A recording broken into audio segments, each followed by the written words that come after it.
Ndugu zetu ambao wasiokuwa Waislamu, hususan Wakristo, wao wanaamini kuna kitu kinachoitwa dhambi ya asili. Na dhambi ya asili hiyo imekuja kuondolewa kwa kumwagika kwa damu ya Bwana Yesu katika msalaba.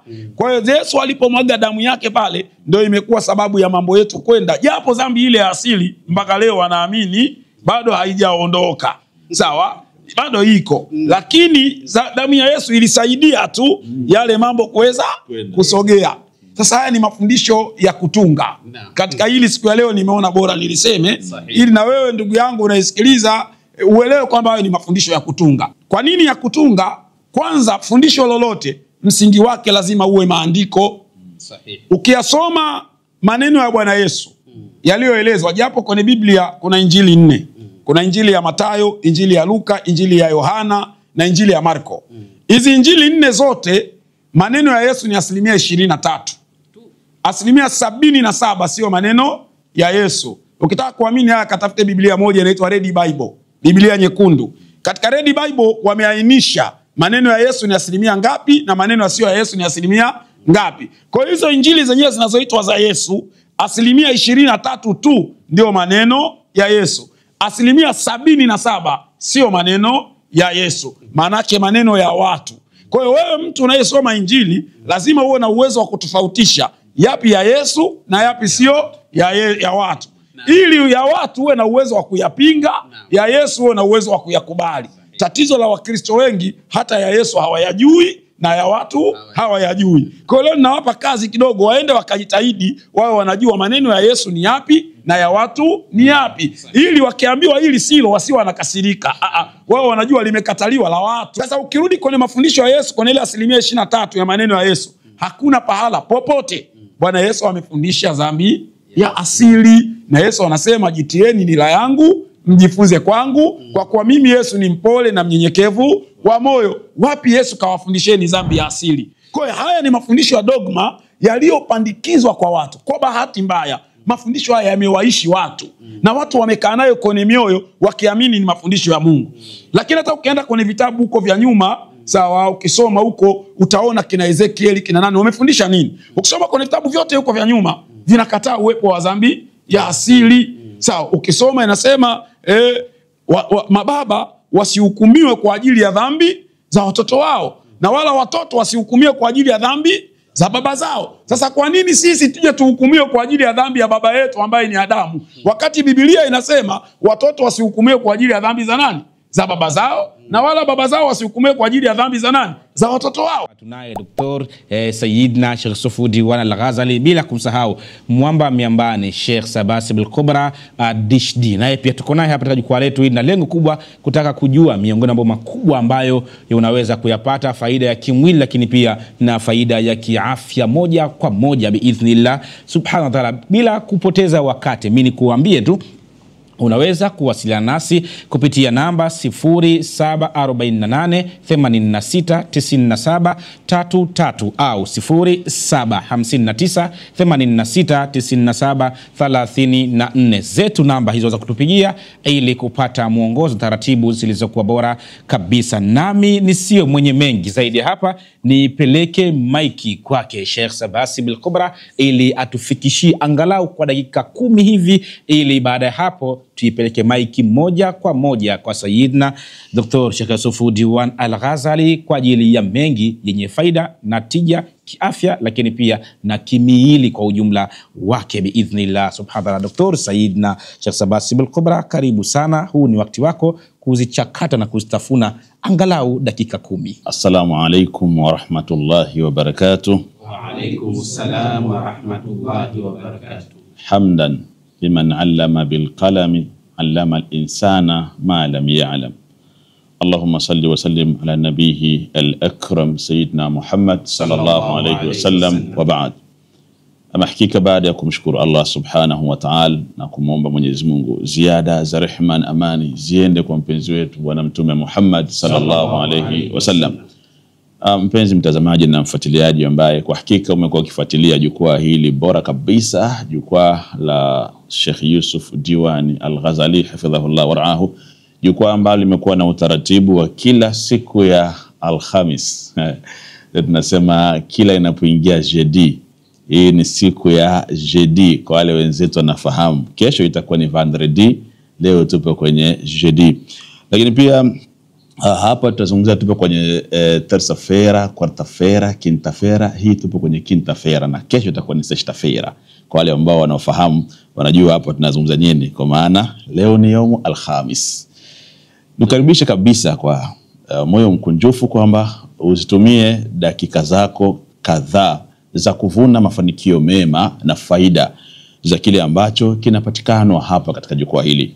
Kama unavyoona, alhamdulillah, tayari mgeni wetu rasmi ambaye leo ndio mwenye jukwaa lake ni shekhe wetu hapa Saidna Ibrahim Bakonzi, moja kati ya watu ambao binafsi na wakubali sana, naelewa uwezo wao, mchango wao na uwezo wa kutawalia jambo. Mwenyezi Mungu amewekeza vitu vikubwa hapa, muda si muda utaweza kusikia yaliyoko kwake katika kutawalia jambo hili. Mimi nachukua nafasi leo kama kutengeneza njia ili waje waweze kusema. Bila shaka unaona, baada tu ya kuzungumza mwalimu hapa Saidna Yusuf Diwan Al-Ghazali mwenyeji atakuwa na mada moja maridhawa kanidokeza. Ni mada inakuhusu sana. Endelea kufuatilia kipindi hichi, basi mimi nizungumze machache kwa dakika zangu 10 tupate faida hapa.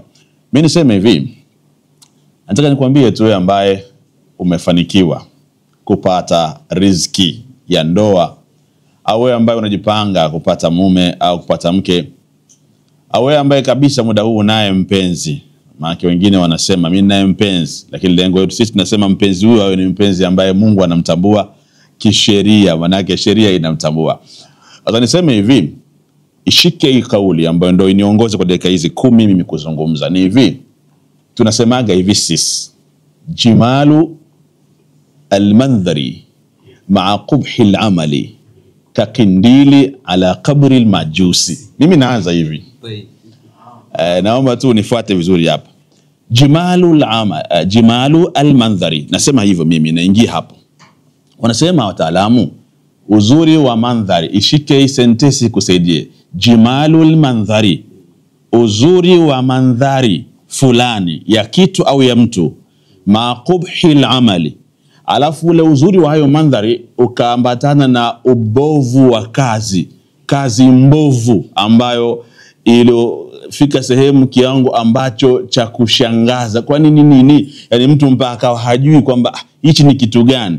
Maana yake kakindili ala qabri almajusi.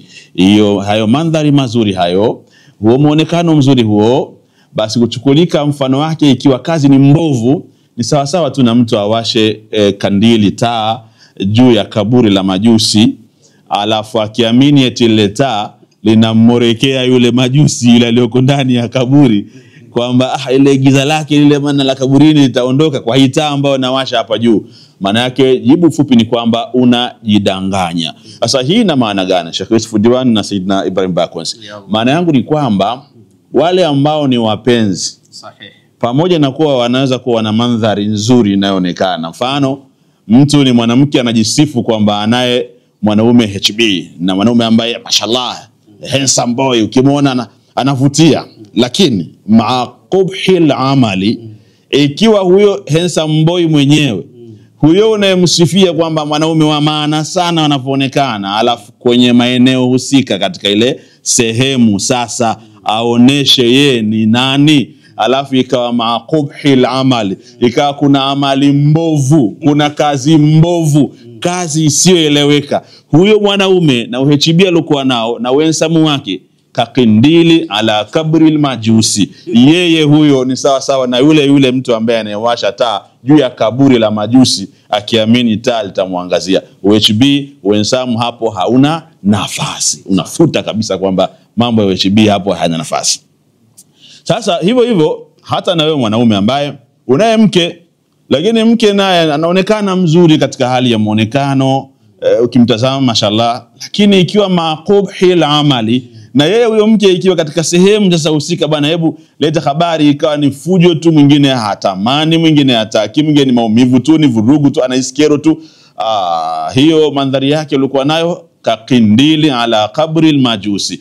Bado kindilo hapo tayari majusi anahusika vile vile, kwamba maana ya huyo mke muonekano wake alivyo hautokuwa na maana yoyote. Maana yangu ni kwamba ili jimalul mandhari iwe mujarrab, lazima iwe maa jumulil amali. Au nasema tunatumia lugha fulani, jimalu almandhar maa jumuli hii jumuli ni kwa jamilul amali, yani tunatumia lugha fulani zile za wenzetu, maa jumuli al-amal. Basi hapo sasa inakuwa karahatan, yani kafarahatan wa furahatan wa shamsham wa ila madhalik, yani wewe ingiza mashamsham manini, raha inakuwa imetimia kwa sababu nyote umeendana, mandhari yenu, muonekano wenu na vita vitani imeonekana kwamba vita ipo, lakini nje ya vita kakandili ala qabri al-majus. Taban hii ndio kauli ambayo nimependa nianze nayo ikusaidie wewe, kwa sababu hiyo basi ndio maana ikawa Sheikh Yusuf Diwan Al-Ghazali hafidhahullah warahu akawa ametengenezea huu mkono wa Eid.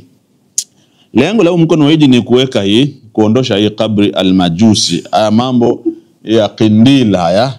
Mkono wa Eid wallahi alhamdu, Mwenyezi Mungu amejalia Sheikh kwanza amlipe kheri, kwa sababu amefanya jambo kubwa sana kuwafanya wale watu ambao wana mtihani huu wa kwamba majambo hayako vizuri, mkono wa Eid hauna ushirikiano mzuri, basi bila shaka ametengeneza hii dawa maalum na akaita katika anwani ile ile ya mkono wa Eid. Maana yake ni fursa kwake ya kuweza kuwatengeneza watu. Mimi sio msemaji zaidi wa ile jambo, Sheikh atakuja kusema, nimesema mimi hapa natengeneza njia tu, yeye atafafanua. Kuna mada maalum inahusu ile jambo inakuja hivi karibuni, lakini sasa nimalize basi maneno yangu kidogo alafu tuje katika jambo. Mimi leo nitazungumzia, wanasema ad-dawa'u kulluhu shay'ani.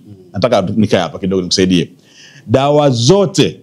Dawa zote wanasema kulluhu, dawa zote shay'ani, msingi, yani maana yake ni msingi wa dawa zote ambazo unazijua, basi zimekadiriwa kwa katika shay'ani, katika vitu hivi viwili. Kitu cha kwanza wamesema ni himyat. Hapa kwa makini nifuate vizuri. Himyat ni segurança. Segurança ni ulinzi, yani ile mtu yani kujiwekea ngome, ulinzi, himyatu, segurança. Alafu jambo la pili wakasema ni hifdhu sihati al-mawjud, ni mtu kuwa na utaratibu wa kuhifadhi ile afya aliyokuwa nayo. Himyatu ni kuzuia ili usipatwe na matatizo yanaweza kuleta shaka katika mwili wako. Alafu hifdhu sihat ni kuhifadhi ile afya uliyokuwa nayo isitoke, tayari uko nayo isitoke. Kwa hiyo uzuri wa bahati wa dawa hii ambayo Sheikh ameiandaa, ina uwezo mzuri sana wa kutengeneza segurança, ulinzi wa mtu ambaye tayari uko vizuri, basi utaendelea kuwa imara vyema, na wewe ambaye tayari hauna hii kitu itaweza kusaidia kwamba ukae vyema vizuri kabisa. Sasa katika kufahamu hivyo kwamba kumbe dawa zote msingi wake ni vitu viwili, ni himyat, ni ulinzi, na hifdhu sihat, na kuhifadhi ile afya. Na wataalamu pia wakenda mbali wakasema na hii himya yenyewe, alhimyatu himyatani, na ulinzi wenyewe pia umewekwa katika mizani ya vitu viwili. Ulinzi uko aina mbili, kwamba himyatu amma yajlibul maradha. Jambo la kwanza ni mtu awe na utaratibu wa kujilinda na vile ambavyo vinaweza kuvuta maradhi. Yani kwanza ujilinde wewe dhidi ya vile vitu ambavyo vinaweza kuwa ni sababu ya kukokota maradhi yakaja kuleta shida katika mwili wako. Hayo lazima ujifahamu hivyo. Na himya ya pili wakasema himyatu amma yazidu almaradha, ni mtu kufanya himaya, ulinzi dhidi ya yale ambayo yanazidisha maradhi uliyokuwa nayo. Unayo maradhi sasa yanazidi, kwanza unazuia, alafu baada ya hapo fayaqif, unazuia maradhi yanasimama, kisha baada ya hapo unaingia katika sasa kuendelea kuyaondosha moja kwa moja na uwe uko salama. Huu ni utaratibu mzuri sana. Yashike ndugu yangu maneno yangu haya ninayomaliza nayo na kukuambia kwamba hifdhu jahiz au jitahid, yani fanya juhudi kubwa sana, antahfadha sihataka mawjud, fanya juhudi kuhifadhi afya yako uliyokuwa nayo. Na yule ambaye afya imeshaondoka, nasema waraddu sihatakum mafqud, hafidhu sihatakum mawjud, waraddu sihatakum mafqud. Itaidini sana kuhifadhi afya mlizokuwa nazo, na nyinyi ambao sasa hivi ni wagonjwa, hali ni mbaya. Sayyidina Yusuf Diwan Al-Ghazali hafidhahullah waraahu, Allah amemwezesha kuweza kutumia muda wake kutengeneza madawa maalum ambayo sasa haya itakufanya wewe ambaye afya yako ulikuwa nayo imeanza kutetereka katika namna moja nyingine iweze kurejea. Chukua juhudi za maksudi katika hili. Basi tuna mkono Idi kama ambavyo Sayyidina Yusuf Diwan al-Ghazali hafidhahullah ameuandaa, na yeye ana jambo maalum la kuzungumzia. Basi mimi nikwambie tu hapa tuna nini, naomba nitaje kimoja kimoja kwa sababu nakwenda kumaliza mimi. Hapa mbele yangu nina kitu hichi kinaitwa prostate. Wale wenye lugha ile inaitwa prostate, lakini wengine ni prostate. Agora uma coisa que é muito importante wallahi, é medicamento muito importante, ni dawa ambayo tunasema ni muhimu sana sana sana. Kwa nini? Hii ni medicine natural. Tuna medicine natural na tuna medicine moderne. Hii ni natural, ambayo natural medicine. Hii ina uwezo wa kusaidia sana, kwa sababu kwanza watu sasa hivi ulimwengu wanahama kwenye medicine moderne, wanakuja huko kwenye medicine natural, kwa sababu huko ndo kwenye salama, hakuna madhara baada ya kutumia dawa. Medicine moderne unatumia inakutibu, wakati huo huo inakuachia jambo ambalo ma chemicals baadaye inakuletea shida. Ni dawa hii pekee ambayo inatibu prostate. Kwa wale ambao wana tezi dume, ina uwezo mkubwa sana wa kuyayusha na kuondosha hiyo hali, ukajikuta uko vizuri. Wahi sana, tezi dume ni miongoni mwa maradhi ambayo yanaondosha wanaume wengi sana, wanaondoka, wanafariki dunia, na pia inaanza kuwatesa kwa kuweza kuleta shida kwenye mkojo, kusumbua hata kwenye sala zima la nguvu za kiume. Kwa hivyo tunayo dawa hii ambayo Sheikh Yusuf Diwan al-Ghazali ameandaa kitaalamu kabisa, na ina uwezo bora kabisa kufanya jambo zuri. Wa alayhi hakul mujarrab. Miongoni mwa dawa zangu pendwa, miongoni mwa dawa pia nazipenda sana mimi, ni hakul mujarrab. Pia ni dawa moja muhimu sana, kwa sababu kwanza hii imeenda mbali. Hii imekwenda kuangalia zile aslul mas'ala, resources za maradhi. Yuko mtu ambaye anaweza kuwa maradhi yake yanatokana na ndani ya mwili wake, tunasema external na kuna internal. Yuko mtu ambaye maradhi yake asbabu zake ni external, ni kutoka nje, alafu yanaingia ndani ya mwili wako na kuanza kudisturb. Na ukizungumzia hivyo, bila shaka utazungumza vitu vinne: ni sihiri, uchawi, mashaitani, hasadi, kijicho. Vitu hivi vinne ndio ambavyo vinaweza kudisturb mwili kutoka nje kuingia ndani, na mwili ukaa katika hali ya taabani, maradhi ya kusumbua. Sasa hii hakul mujarrab ina uwezo wa kuondosha, kusafisha vile ambavyo tayari vimeonekana vinaweza kuleta shida: uchawi, machawi, mashetani, vijicho, hasadi. Hii inafanana na ile Sheikh Yusuf Diwan aliwahi kuiandaa, inaitwa vunja hasad, vunja kijicho. Muda mrefu sana hiyo ilikuwa inavunja hasad na kijicho. Sasa yale material yale ya vunja hasad, vunja kijicho aliyatia humu, na bila shaka uchawi una nafasi na mambo yatakuwa mazuri. Dozi yake hii inakuwa 3 kama zilivyo hizi. Wallahi ni jambo kubwa mno, Mwenyezi Mungu atufanyie wepesi. Natamani niseme dawa zote, lakini Sheikh muda naona hauniruhusu, na mgeni rasmi ndio mwenye jukumu lake. Mimi nilikuwa natanguliza tu maneno. Nikwambie tu langu jina ni Dr. Sheikh Sabas El-Kubra Ad-Dishti, kama ilivyo kawaida. Tukutane tena katika jukwaa hili, jukwaa mujarrab sana. Ukiwa unasikiliza daima haukosi, bali utapata faida ima basita ima murakab, yani ima direct ima indirect. Tukutane tena kwenye kipindi kijacho, mambo yatakuwa mujarrab inshallah. Lakini nampisha Sayyidina Ibrahim Bakonzi, ambaye yeye bila shaka ndio ambaye atatawalia kama ratiba ndivyo ilivyo. Sahihi. Ndio mgeni rasmi, na nampisha hapa kwenye kiti chake. Yeye ndio ambaye atamiminika katika dakika hizi. Wallahi alhamdu. Sheikh, karibu sana. A'udhu billahi minash shaitani rrajim. Bismillahir rahmanir rahim. Alhamdulillahi rabbil alamin, wassalatu wassalamu ala sayyidina Muhammad sallallahu alayhi wa ala alihi wa ashabihi wa sallim. Awali yote nianze kwa kumshukuru Mwenyezi Mungu mwingi wa rehma, na kumtakia rehma na amani kipenzi cha umma, mtume wetu Muhammad sallallahu alayhi wasallam. Nimepata fursa siku ya leo kuwepo katika jukwaa hili la mwalimu wangu, shekhe wangu, Sheikh Yusuf Diwani. Ni katika majukwaa bora. Nikisema majukwaa bora kwa sababu jukwaa hili la kwanza linalenga kuelimisha, kutoa faida kwa umma wale ambao wanafuatilia, na ndio maana jukwaa hili limekuwa likialika watu mbalimbali na watu wakileta maudhui mbalimbali kwa ajili ya kusaidia umma, kujenga umma, na wanajengwa umma kimwili, kiroho, kwa sababu maisha yote ya mwanadamu yanamhitaji mwanadamu ajengeke katika kiroho, lakini pia ajengeke kimwili. Akijengeka kiroho, maana yake ataijua akhera yake, na atajua kuumbwa kwake, kwa nini ameumbwa na kwa nini ameletwa hapa duniani, na wajibu wake katika dunia ni nini, na anatakiwa ili huko aendako afanye kitu gani. Hiyo ni mtu ambaye amefanikiwa kujengeka kiroho. Lakini mahusiano ya kumjenga mtu kiroho yanamjenga mtu pia kimwili. Lakini pia mtu aliyejengeka kimwili anaweza pia kuwa na sehemu nzuri ya kujengeka kiroho, kwa sababu mambo yote yanamhusu mwanadamu. Hata yule ambaye amekuwa ni mwenye kufanya ibada, maana yake moja kwa moja ibada zinategemea mwili. Hakuna ibada ya kiroho isiyotegemea mwili. Hapo utakuwa unauchekesha umma. Kwa mfano, nitatoa mfano mdogo. Baadhi ya ndugu zetu ambao wao si Waislamu, kwa baadhi ya imani zingine, anaweza akakwambia, bana, nyinyi ni watu wa mwilini, sisi ni watu wa rohoni. Akimaanisha mtu wa rohoni kwa maana ya kwamba yeye mambo yake ni ya kiroho. Lakini hakuna jambo lolote la kiroho ambalo linaweza kuwa la kiroho alitegemei mwili.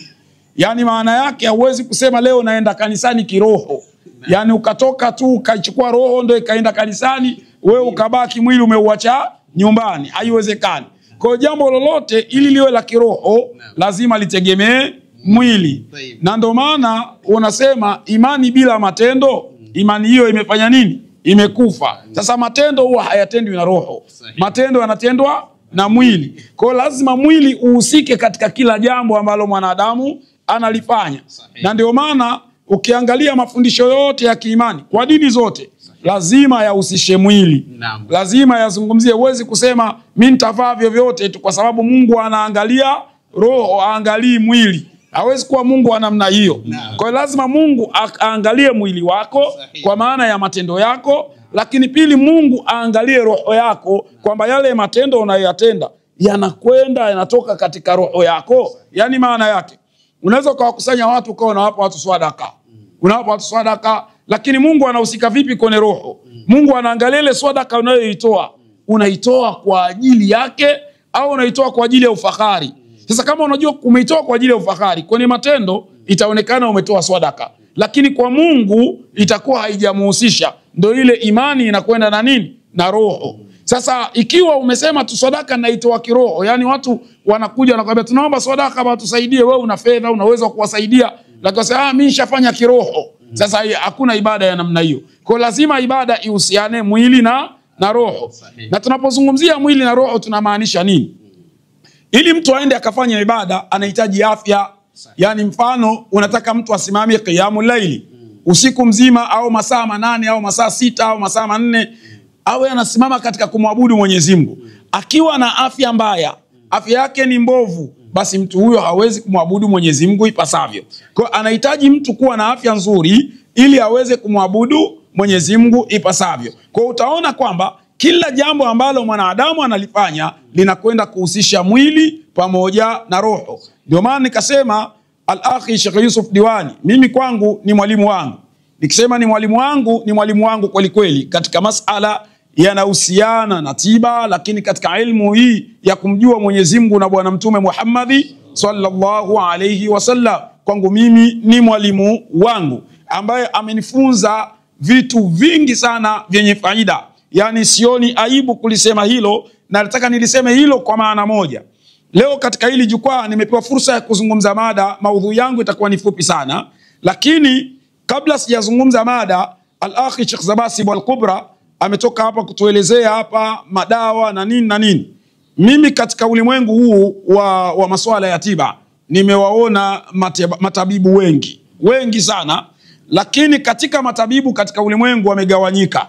Yuko tabibu anaweza kuwa tabibu kwa sababu amemsikia tabibu, lakini yuko tabibu anaweza kuwa tabibu kwa sababu ameusoma huo utabibu wenyewe. Yani utabibu unaweza kuwa tabibu kwa sababu umesikia mtu anakwambia muarobaini bana ni dawa inatibu hivi na hivi na hivi. Lakini unaweza kuwa tabibu pia kwa sababu umesikia kuna jini anaitwa jina fulani, basi na wewe ukasikia yule jini na kisha ukamwambia mwingine bana kuna jini anaitwa hivi na hivi, huyu jini na wewe unaweza kuwa tabibu kwa njia hizo. Lakini kuna mtu pia anaweza kuwa ni tabibu kwa maana ya kwamba ule utabibu wenyewe ameusoma utabibu, anaelewa hizo dawa zenyewe kwa kila kimoja. Yani akikwambia kwamba ndani ya dawa hii kuna aina fulani ya kitu fulani nimekiweka, hicho kitu chenyewe anakielewa, kina faida gani kwenye mwili, kina madhara gani kwenye mwili. Sasa katika matabibu ambao nimepata kuwa nao na kuwasikia, Sheikh Yusuf Diwani kwangu mimi anakuwa ni number 1, anakuwa ni namba 1. Kwa hiyo hizi dawa ambazo Sheikh Yusuf Diwani kwanza anakuleteeni, ni kuhakikishieni kwamba ni dawa ambazo kama mtazitumia kwa idhini ya Mwenyezi Mungu mtakwenda kupata hali nzuri sana, itakuwa salama kabisa na hakika, kwa sababu sio mtu mwenye kubahatisha.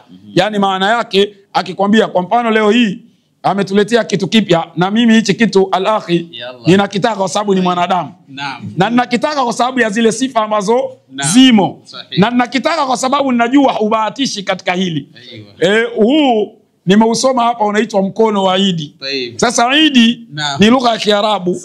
Kiswahili maana yake ni furaha, sherehe, ndio Idi. Kwa hiyo ukisikia mkono wa Idi maana yake huu ni mkono wa furaha. Yani maana yake anayekwenda kuitumia huu mkono wa Idi anakwenda kurejesha zile furaha. Na moja Sheikh Sabasibu ameeleza, moja ya furaha ya mkono wa Idi ni ile inayopatikana katika shughuli zetu. Yani nikisema shughuli, kila mwanamume anajua shughuli. Yaani wanaume wa mwanamume hauwezi kuwa na furaha na ukatimilika kama kwenye ile shughuli wewe hakuna kitu. Utakuwa tu mwanamume, utavaa suruali, utapaka mafuta, utatembea barabarani, watu watasema yule ni mwanamume. Lakini kama kwenye shughuli yenyewe haiko vizuri, wewe wanaume wako wenyewe haupo, ndio maana yake. Sasa huu mkono wa Idi ninaamini kabisa watakaokwenda kuutumia watakwenda kuona ule wanaume.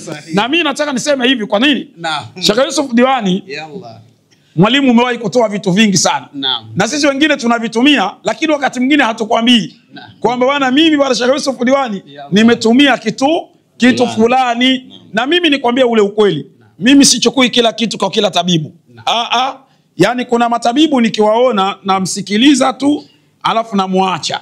Lakini nikisikia Sheikh Yusuf Diwani ametoa kitu fulani, basi sikilizi nikaacha. Kama nina jambo ambalo linahusiana na hilo tatizo, basi mimi nitakuwa wa kwanza kutumia, kwa sababu nina hakika kwamba hichi kitu sio cha kubahatisha. Lakini pili, kama nina mtu wangu wa karibu ambaye ninaamini kabisa kwamba na yeye ana tatizo moja, basi mimi mguu wangu mara moja nitachukua na kuhakikisha huyo mtu amekipata hicho kitu. Kwa nini? Kwa sababu nina hakika kitu hichi kimetengenezwa katika mizania ya kielimu. Sio kwa sababu kimeokotwa, hapana. Ni mtu ambaye amesoma, amefanyia kazi, amefanyia tafiti, na matokeo watu wengi ambao wameweza kutumia wamepata matokeo kwa dawa za Sheikh Yusuf Diwani. Nikuombe ndugu yangu msikilizaji, katika nukta hii nikuambie kama una jambo linakusumbua. Cha kwanza, naamini kuna namba za simu zitakuwa zinapita huko, wasiliana. Haya tunayoeleza hapa ni machache, lakini mwalimu anayajua mengi kuliko yale tunayoyaeleza hapa. Inawezekana hatujagusa jambo lako katika kueleza, lakini una jambo ambalo wewe unalo sisi hatujaligusa. Basi mimi nikuhusie, mpigie simu shekhe, alafu mwambie shekhe, mimi bana umesema mengi kadhalika na hivi na hivi, lakini mimi nina 1 2 3, hili pia ninalo, tunalifanyaje? Basi kwa yakini kabisa na kwa uwezo wa Mwenyezi Mungu Subhanahu wa Ta'ala, ninaamini hilo litakwenda kutatuliwa. Katika nukta yangu moja tu ambayo jukwaa hili niweze kuwakumbusha watu, mimi katika jukwaa hili nataka niwakumbushe jambo moja tu ambalo litakuwa ni fupi sana. Na mimi kawaida yetu sisi ni walinganiaji pia. Japo tunafanya mambo mbalimbali, lakini pia ni walinganiaji. Katika ulinganiaji wetu leo nitakuwa na neno moja tu la kuweza kusema. Katika hili neno moja ambalo nataka niseme, nikisema neno moja unaweza ukadhani ni neno moja, lakini neno lazima likamilike kuwa na maana. Likiwa tu neno tu bila kuwa na maana hujasema. Sawa? Ili useme lazima ulete maana. Kwa hiyo ili niseme neno moja, maana yake ninamaanisha lile fungu la maneno nitakalolisema litakuwa na maana kwako. Na kwa sababu ni walinganiaji, basi leo nataka niwakumbushe jambo moja tu. Katika ulimwengu tunaoishi kumekuwa na imani nyingi. Na zote hizo zinajipigia debe. Yaani kila imani inajipigia debe. Ukienda utakuta kuna Mabudha, wako sana maeneo ya China na India. Ndio imani nyingi za Kibudha ziko kule. Na wao pia wanaamini ndio imani ya Mungu, na wao pia wanaamini wako sawa sawa. Lakini pia kuna ndugu zetu pia katika Adam ambao tunaishi nao wa Kristo, lakini kuna Mayahudi. Hizi dini tatu zinaitwa dini za Ibrahim. Dini za Ibrahim ni dini tatu kwa maana ya Uislamu, Ukristo na Uyahudi. Huu unaitwa kwa dini za Ibrahim. Kwa nini dini za Ibrahim? Kwa sababu hizi dini zote zimeegemeza imani yao kwa Ibrahim. Ukiwauliza Waislamu wanakuambia baba yao ni nani? Ibrahim. Ukienda kwa Wayahudi na wenyewe wanasema baba yao ni Ibrahim. Ukienda kwa Wakristo wanasema baba yao ni Ibrahim. Kwa hiyo hizi dini zote zinaitwa kama dini za Ibrahim, ambazo zinaamini uwepo wa Mungu ambaye ameumba mbingu na ardhi. Lakini dini hizi zinategemea vitabu ambavyo vinaitwa Qur'ani, Taurati, Zaburi na Injili. Bahati mbaya ambayo ipo katika dini hizi, kuna mafundisho mengi ambayo ni ya dogma, ya kupandikiza, yameingizwa, alafu watu wanayaishi yale mafundisho wakiamini hayo ndiyo mafundisho ya Mungu muumba. Kwa hiyo hili ni tatizo kubwa sana ambalo limeingia. Na watu wameaminishwa hivyo. Na ndio maana leo ukikutana na mtu anaamini hivyo. Kwa mfano leo nataka katika nukta yangu ya dakika 5 zilizobakia, nataka niseme juu ya neno moja. Ndugu zetu ambao wasiokuwa Waislamu, hususan Wakristo, wao wanaamini kuna kitu kinachoitwa dhambi ya asili. Dhambi ya asili, wakiamini hii ndio dhambi ambayo kila mwanadamu anakuwa nayo, hii dhambi ya asili. Sasa kwa sababu leo nataka niseme kidogo tu ya hili, kwenye hili neno la dhambi ya asili, ili liwe fundisho letu katika jukwaa letu la leo la Sheikh Yusuf Diwani. Alafu mwalimu aje awasilishe mada maalumu katika siku ya leo, ambayo mada hiyo itakuwa na faida kubwa sana kwetu sisi. Kwa uwezo wa Mwenyezi Mungu itatupa manufaa makubwa katika dunia yetu na akhera yetu. Katika hii dhambi ya asili, ukiwauliza Wakristo wanasema alikuwepo Adam. Adamu ndio sababu ya dhambi ya asili. Na ukiwauliza kwa nini Adamu ndio sababu ya asili ya dhambi ya asili, wanasema Adamu alipomkosea Mungu, pale Mungu alipomwambia usile tunda hili. Na kwenye Qur'an tumeambiwa Mwenyezi Mungu alipomwambia Adamu katika sura al-Baqara, wanasema wala takrabu hadhihi shajara, usikurubie huu mti. Yeye akaukurubia, anasema kile kitendo cha kula lile tunda, pale ndio ikapatikana dhambi ya asili. Na dhambi ya asili hiyo imekuja kuondolewa kwa kumwagika kwa damu ya Bwana Yesu katika msalaba. Kwa hiyo Yesu alipomwaga damu yake pale, ndio imekuwa sababu ya mambo yetu kwenda. Japo dhambi ile ya asili mpaka leo wanaamini bado haijaondoka. Sawa? Bado iko. Lakini damu ya Yesu ilisaidia tu yale mambo kuweza kusogea. Sasa haya ni mafundisho ya kutunga. Katika hili siku ya leo nimeona bora niliseme, ili na wewe ndugu yangu unaisikiliza uelewe kwamba hayo ni mafundisho ya kutunga. Kwa nini ya kutunga? Kwanza, fundisho lolote msingi wake lazima uwe maandiko. Ukiyasoma maneno ya Bwana Yesu yaliyoelezwa, japo kwenye Biblia kuna injili 4. Kuna injili ya Mathayo, injili ya Luka, injili ya Yohana na injili ya Marko. Hizi injili 4 zote maneno ya Yesu ni 23%. 77% sio maneno ya Yesu. Ukitaka kuamini haya, katafute Biblia moja inaitwa Red Bible, Biblia nyekundu. Katika Red Bible wameainisha maneno ya Yesu ni 1% ngapi na maneno yasiyo ya Yesu ni 1% ngapi. Kwa hizo injili zenyewe zinazoitwa za Yesu, 23% tu ndio maneno ya Yesu. 77% sio maneno ya Yesu, maanake maneno ya watu. Kwa hiyo wewe mtu unayesoma injili lazima uwe na uwezo wa kutofautisha yapi ya Yesu na yapi sio ya watu. Ili ya watu uwe na uwezo wa kuyapinga, ya Yesu uwe na uwezo wa kuyakubali. Tatizo la Wakristo wengi hata ya Yesu hawayajui na ya watu hawayajui. Kwa hiyo leo ninawapa kazi kidogo, waende wakajitahidi, wao wanajua maneno ya Yesu ni yapi na ya watu ni yapi, ili wakiambiwa hili silo wasiwe wanakasirika. Wao wanajua limekataliwa la watu, sio unachukia kwa sababu kuna jambo limefanya nini, limekataliwa.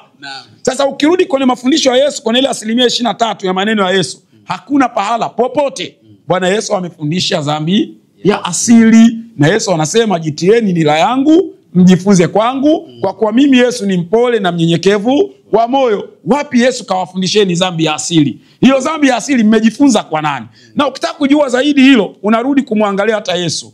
Yesu alitoa mfano mmoja. Siku moja alikuwa amekaa na wanafunzi wake, kama hapa tuko na mwalimu wetu Sheikh Yusufu Diwani.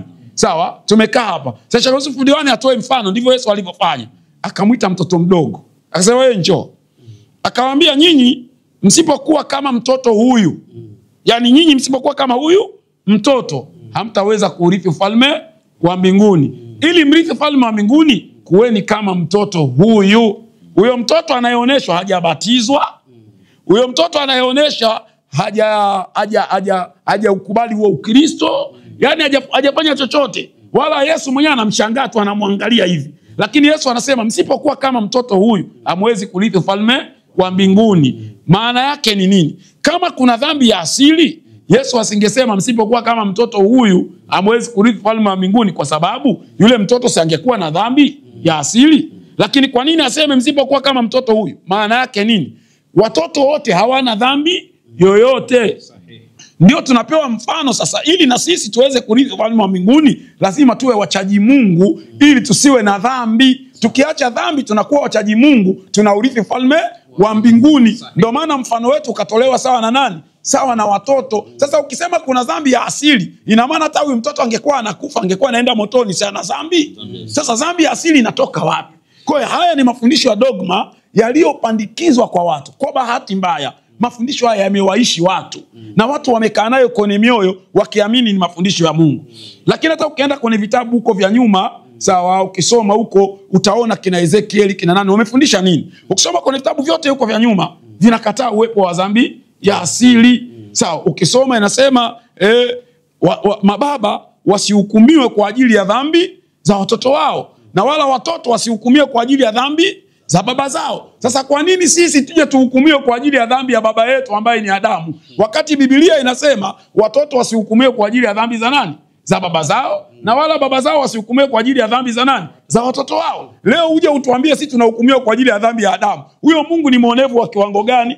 Aamue kutuonea sisi kwa madhambi ambayo hatujatenda, kosa afanye mwingine tuhukumiwe sisi. Kwa hiyo hakuwezekani. Kwa hiyo ni mafundisho ya kutunga tu ambayo yametengenezwa. Kwa ujumbe wangu wa leo ni waombe sana ndugu zangu mnaosoma hivyo vitabu, basi muwe na uwezo wa kuchambua, kujua mafundisho ya kutunga, kwa sababu nikikwambia mafundisho yaliyotungwa kuanzia mwaka wa 321 na ukija kuanzia mwaka wa 307, kuna mafundisho mengi sana yametungwa ambayo watu ndio leo wanafanya nini? Wanayaishi. Kwenye Ukristo, mtanisamehe sana, ni kwa nia njema sana, karibuni 70% au 75 wanaishi mafundisho ya kutunga, au yaishi mafundisho halisi ambayo Mungu aliyaelekeza kupitia manabii wake, bali wanayaishi mafundisho ambayo yametungwa. Kwa hiyo katika hili nilikuwa nahitaji liwe ujumbe wangu katika siku hii ya leo, watu waelewe kwamba hakuna dhambi yoyote ya asili. Mche Mungu upate ufalme wa Mungu kwa kutafuta wewe mwenyewe, na wala usidhani kuna dhambi ya mtu mwingine ambayo wewe umechukua, na wala usiamini kwamba kuna Yesu ameenda kufa ili achukue dhambi zako. Hakuna mpango wa mtu kubebea dhambi za mtu mwingine. Kwa hiyo wewe dhambi zako utakufa nazo mwenyewe, na zile utakazoondoka zitakuwa. Kwa hiyo hakuna habari za mtu kubebeana madhambi. Kwa hiyo wewe ambaye unafikiria kuna mtu alikubebea dhambi, umechelewa sana. Hakuna pahala Yesu amefundisha kwamba yeye anabeba dhambi za watu wengine. Mche Mwenyezi Mungu na Mungu atakubariki. Ndugu zangu, namaliza kusema nawashukuru sana. Kwanza nimshukuru Sheikh wangu Sheikh Yusuf Diwani kwa kunikaribisha katika jukwaa hili kubwa sana. Jukwaa kubwa, katika majukwaa makubwa hili ni moja ya majukwaa makubwa. Kwa kupata heshima hii ya kukaribishwa kwenye jukwaa hili, kwanza namshukuru yeye, lakini pia namshukuru Mwenyezi Mungu kwa kunipa hii fursa ya kuja kuzungumza hapa, kwa sababu najua haya ambayo tunayazungumza yataishi, lakini sisi wakati wote tutakuwa hatupo duniani. Kwa haya yanayoishi yanaweza kuwa sehemu ya thawabu kwetu sisi, na Mwenyezi Mungu ikawa ni sababu ya kutulipa kheri katika dunia yetu na akhera yetu. Niwasisitize, usisahau huu mkono huu. Naam. Yani huu mkono lazima nikusisitizie, kwa sababu katika dawa mujarabu ambayo Sheikh Yusuf ametuletea hivi sasa ni huu mkono. Kwa inshallah jitahidi sana pia upate hichi kitu inshallah. Muulize Sheikh Yusuf zaidi kwa namba ya simu, atakupa maelekezo mengi na faida nyingi. Wa ulahuna wa assalamu alaikum wa rahmatullahi wa barakatuh. Wa alaikum salam wa rahmatullahi wa barakatuh.